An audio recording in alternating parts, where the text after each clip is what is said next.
So guys, pakinggan nga po natin ito pahayag ni Atty. Topacio, no?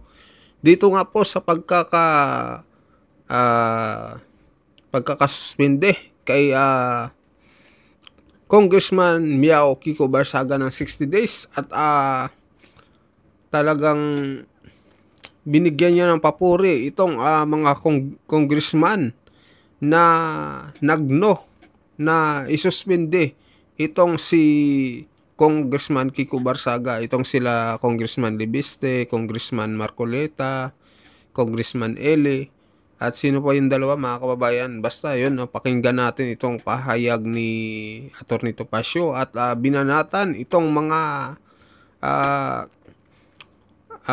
congressman na pumabor na isuspinde itong si Congressman Barsaga mga kababayan. Pakinggan nyo pong pahayag ni Atty. Topacio. Sila ay hindi bumoto sa pagsuspinde ni Congressman Kiko Barsaga ng Dasmariñas, Cavite. At ibigay po natin ang pangalan ng mga ito. Yes!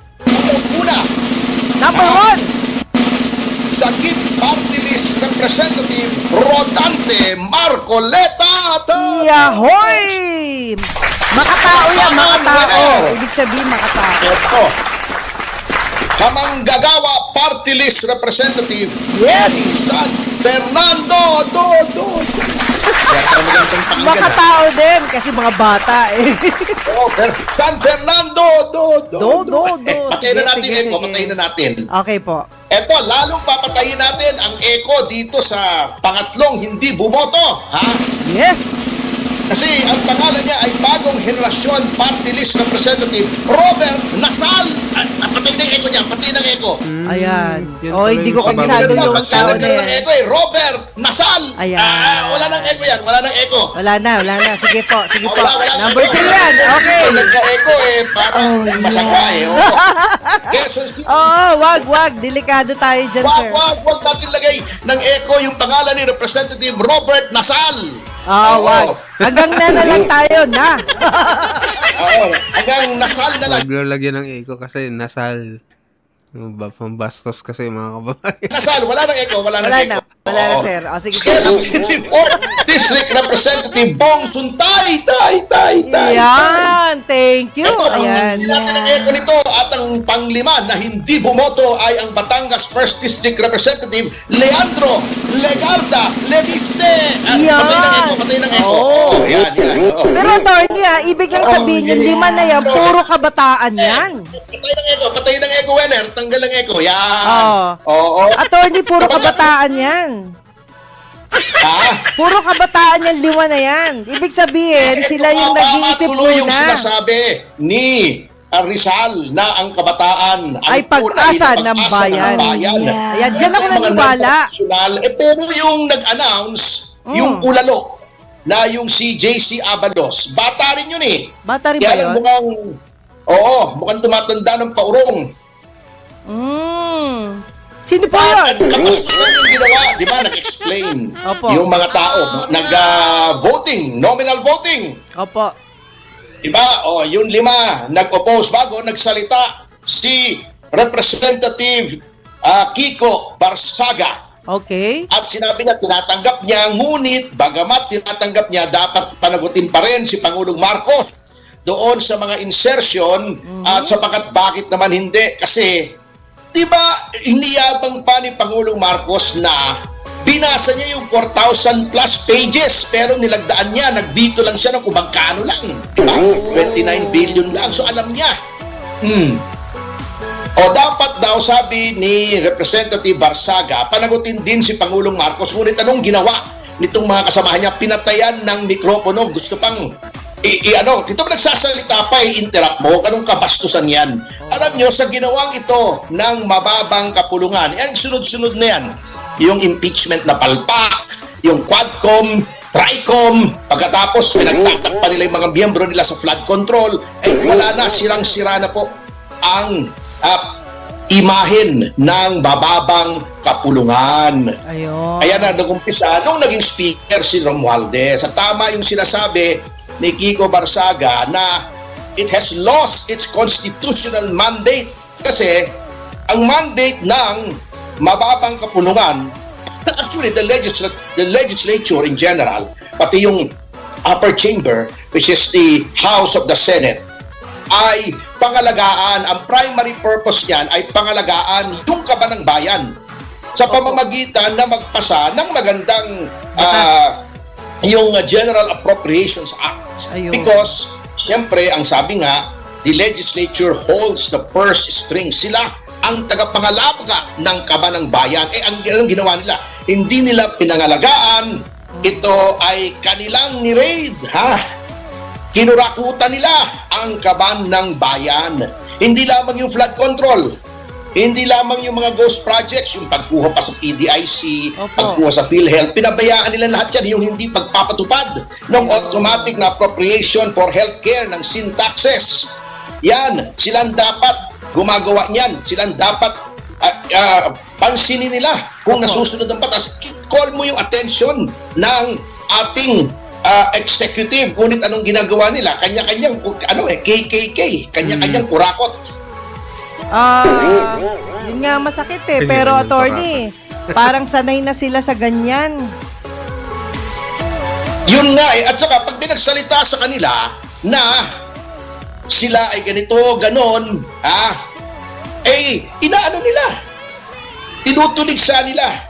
Alam nyo, yan pa ba unahin nyo, mga social media posts, mga criticism, freedom of expression yan. Alam nyo, etong nakakatawa, sa dami-dami ng tinuro ni Diskaya, ng mga district engineer, ni Saldico, ng mga kongresistang nangurakot hanggang sa speaker, ang kanilang inimbestigahan ay yung nagsasabi na may pangungurakot dyan at sila ay kinikriticize. Yun ang inuna nila.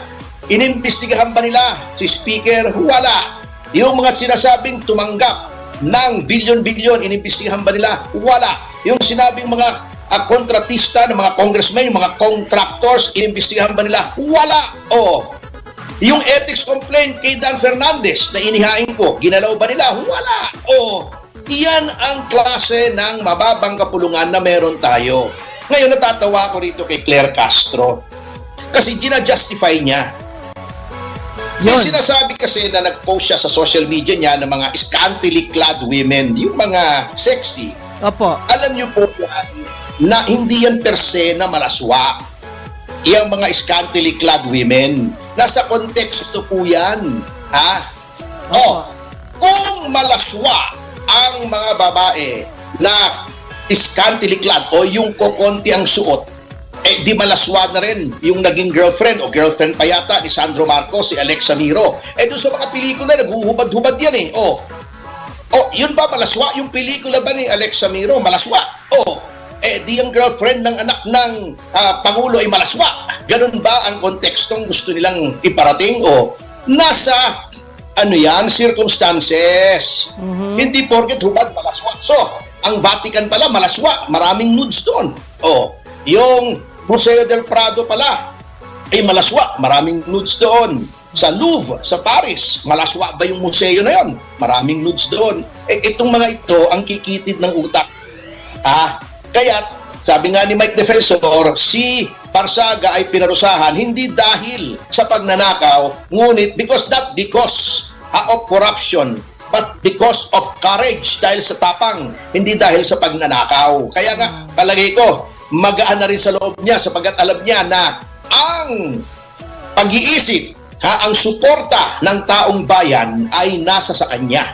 At nagmukhang talagang nasira na ng gusto. Can you imagine, nagsasalita yung isang congressman mo puputulan mo ng mikropono. Di ba? Wala na, kamote na talaga. At yan na ang nangyari sa mababang kapulungan bago. Sige, ihain nyo pa. Mangurakot na naman kayo, ihain nyo na naman yung impeachment complaint kay VP Sara para magkaalaman na talaga na kayo ay walang kwentang lehislatura. Attorney, take note lang, ibig lang pong sabihin na ang pamunuan natin ngayon ay very sensitive. Ibig sabihin, Oo. hindi sila sensitive sa mga nagrereklamo, kundi sensitive sila doon sa mga inirereklamo. Yes, oo. Pero yung mga tinuturo ni Saldico na mga si Dong Gonzales ba inimbestigahan? O si Gadiola ba iniimbestigahan? Nag-ethics complaint ba? Wale. Na siya ay kontratista at Wale po. congressman pa rin? Conflict, very clear conflict of interest. Nasaan ang investigasyon? Inuna pa nila yung nagkikriticize sa kanila. Style yan ng gobyerno. Ito mo, lahat tinatakot. Yung sisigaw daw ng Marcos resign ay arestuhin. Yung sisigaw daw ng withdrawal of support, aarestuhin. Panay pananakot. Pero Panay attorney, pagtutulig sa mga kalaban. Attorney, pag inaresto kayo, mauubos yung tao dito. Ay, lahat, ang dami namin mga daang libo yung sumisigaw ng Marcos resign. Ayun nga po mangyayari. Wag naman po Saan mo sana. ilalagay yung mga yan pag kinulong mo yan? At saka isusumpa ka ng mga piskal kasi sa lahat yan ay preliminary investigation o tinatawag na PI. Sasabihin ng mga piskal kay Remulla, kay John Vic at saka yung kay Gibo, mga PI ninyo. Pagka pina-PI nyo lahat yung 100,000 yan, hindi na matutulog yung mga piskal natin. Masisira ulo ng mga yon. Pero attorney, dapat because of this, magbago na po sila ng image nila. Nakakaawa naman tayo masyado. Masyado na tayong inaagrabyado ng ibang bansa sa mga salitang hindi maganda. Totoo yan, kita mo In the meantime na tayo ay tinutuligsa natin si Kiko Barsaga, ating tinutuligsa yung mga retired generals katulad ni Romeo Poquis, tinatakot natin yung ating mga kababae, binubuli natin pambubuli yan, ayaw natin, binubuli tayo ng China. Pero tayo nang bubuli ng kapwa natin. In the meantime na ang mga taong bayan ay inaaway ng gobyerno, 18 barko na ng China ang pumasok sa teritoryo ng Pilipinas daw.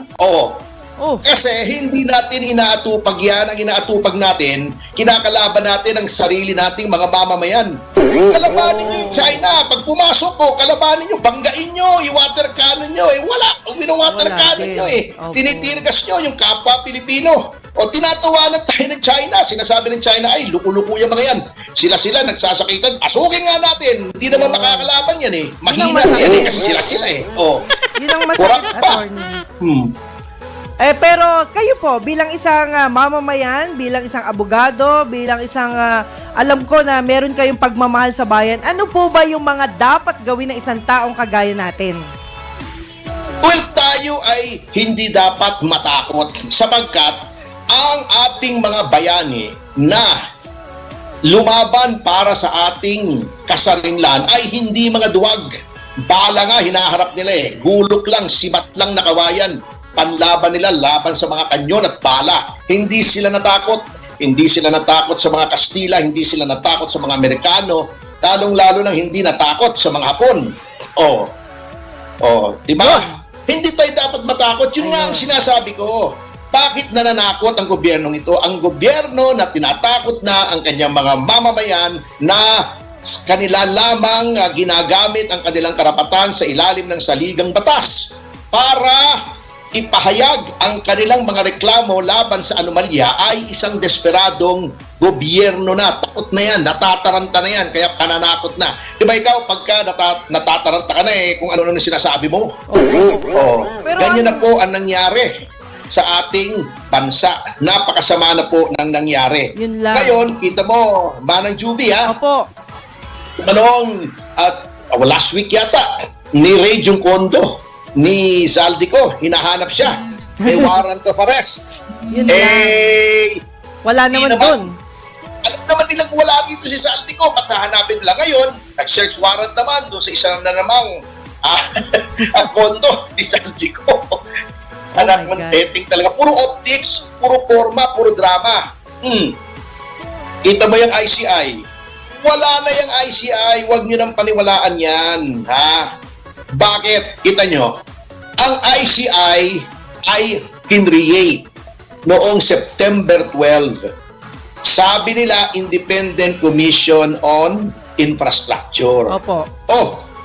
Paanong maging independent. Unang-una, ito, inuulit-ulit po natin, ha? Number 1, laging kasama yung Secretary of Public Works and Highways, alter ego ng Pangulo. Kasama siya mag-imbestiga. Number 2, sino bang spokesman yan? Brian Hosaka, na kilalang-kilala na tao ni dating ES Lucas Bersamin. Ng panahon yun, ES pa siya. Number 3, eto pa, kanina lamang na ilathala sa mga pahayagan, ang AFP daw ay nakahanap ng ghost projects. Bakit nakikialam ang AFP sa pag-imbestiga ng ICI? Hindi ba? Sino bang Commander-in-Chief ng AFP? Hindi ba ang Pangulo? O paano magiging independent ng ICI kung pati AFP na ang Commander-in-Chief ay Pangulo, pati ang DPWH na alter ego ng Pangulo ay naririyan? Mga taong identified sa Pangulo ay naririyan. At katulad nga ng sabi ko, September 12 pa kinigate yan. Sinabi nila, transparent daw sila. Opo. Para daw makita ng mga taong bayan ang kanilang investigasyon. Anong kailan lang naggawa ng YouTube channel? Ngayon lang. Kahapon lang. Opo. Isang beses lang nag-live stream. Sabi nila, ila-live stream daw nila. Ano nangyari? Isang beses lang. From September 12 hanggang ngayon, December na. December 3 na yata ngayon. Ano mga ngayon? 3, December tama, 3, ano? Tama, opo. Ngayon lang nag-live stream? Isang beses? Ano yun? Palagay ko, Tony, miscommunication yan. Kasi hindi nga po tama yung nag-a-advise kay Pangulong Bongbong Marcos. Sa tingin ko lang kasi di naman po pwede, attorney, pareho tayo, di ba? Ang punto ko lang dyan, siguro sabihan na lang si Pangulong Marcos na mali yung sinabi na nakakita yung AFP, o baka naman aksidenteng nakakita lang. Di ba? Hindi, tumutulong daw ang AFP. Mali na yun, pag tumutulong. Nag-advise kay Pangulong Marcos mali na kung yun. sino man nag-advise, dapat palitan. Tama po. Tama po yun.